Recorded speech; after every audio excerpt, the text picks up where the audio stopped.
Auburn just over a week away from kickoff against the #2 team in the country, Clemson, at Jordan-Hare Stadium, and still plenty of question marks and position battles being duked out on the field right now. And I bring in Wes Sinor on campus on the Plains to talk about those battles. And let's start on the offense with the running backs. Your thoughts? Is anybody making any separation at this point in terms of your ones and twos? Honestly, the competition's right here at this position is pretty good between Kerryon Johnson and Cameron Petway.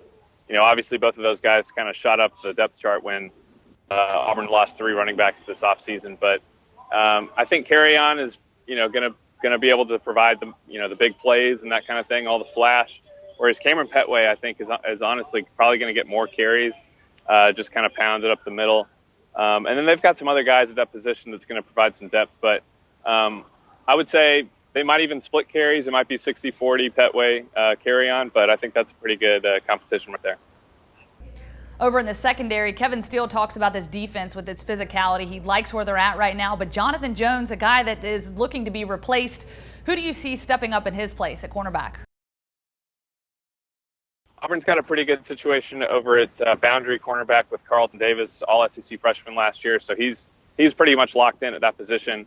But on the other side, as you mentioned, Jonathan Jones, the field cornerback, they're going to have to replace him.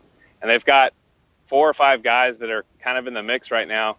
Jamel Dean redshirted last year, former Ohio State transfer, and he recently got injured, and they were kind of relying on him to kind of be, getting a lot of reps there.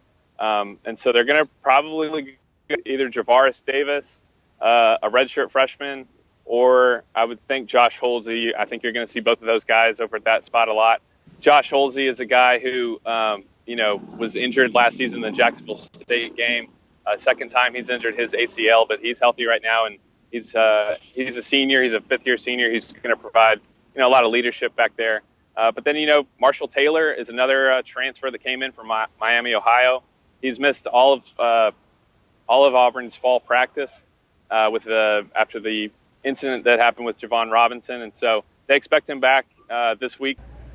And finally, Wes, a glaring issue right now. Who is going to be the starting quarterback at this point in time? Since we last talked 2 weeks ago, have you seen any separation in these guys, and who you think might be the first to go out there and take snaps on the field Saturday night?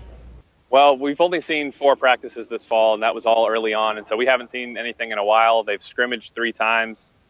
We've kind of heard some mixed reviews about all the guys. There's been a lot of turnovers in these scrimmages from all 3 of them, but I just think that the longer that this goes, I think that we were all expecting Auburn to name a starter during fall camp. That was their goal, was to name it, sooner rather than later. But I think that the longer that this drags out, the more it favors John Franklin III.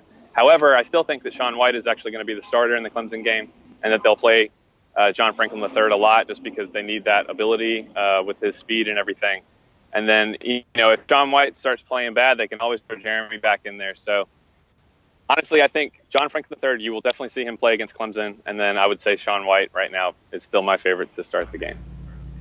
Gus Malzahn likes to keep us media members on our toes. Thank you so much, Wes. We appreciate your insight. For all your Auburn Tiger updates, go to AL.com.